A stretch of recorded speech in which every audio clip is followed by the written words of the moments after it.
I had taken my sister to work, and I had come home about 4:30, I guess, and started laundry. When I first went out to the laundry room, I saw the gate open and there was nobody around. And at that point in time, I thought that was really, not a good thing, because we have lots of children that live there and anything can happen. At our laundry room, there's 2 windows that face out to the pool. And from there you can see the hot tub and the pool. So visually I saw him out of the corner of my eye. And then when I saw his niece run in, at that time I knew there was trouble. And then I left the laundry room and came into the pool. When I saw her pull him from the pool, she started running, and I didn't know where she was going. I think she was just aimlessly looking for help. And I screamed to her, "Put the baby down." And she brought the baby back to me and laid the baby on the ground, and then we started compressions. On Saturday, May 7th, around 4:30, between 4:30 and 5, we received a call, I believe it's 550 River Glen Drive, for a drowning.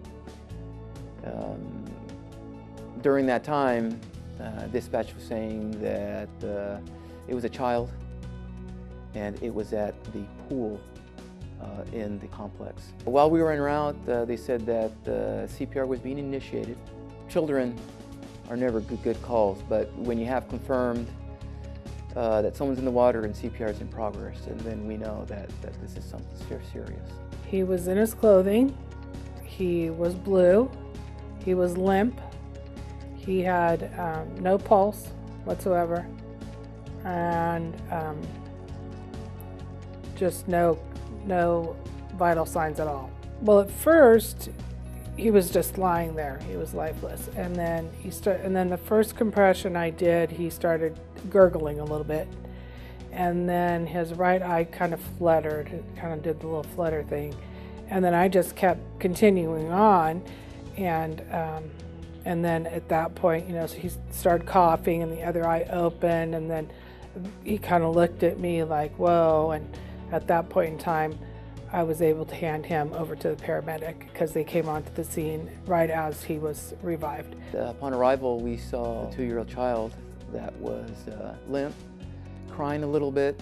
It was kind of waxy looking, a little blue around the lips, hands area, and somewhat trying to cry with some fluid or water coming out of the mouth.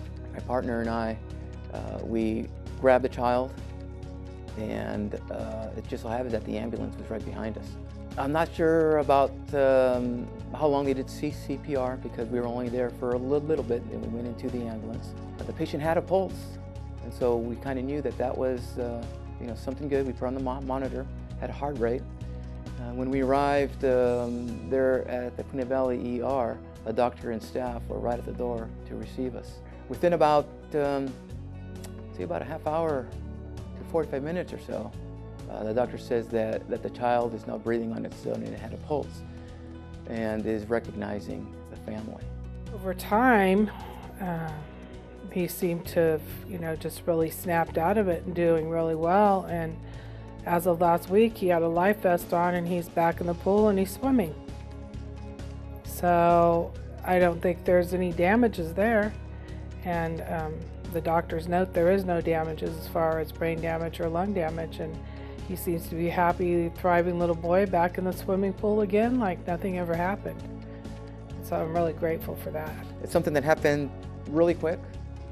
Something that everything in place worked perfect, and I think the most benefit was that somebody took action, notified 911, and did do CPR.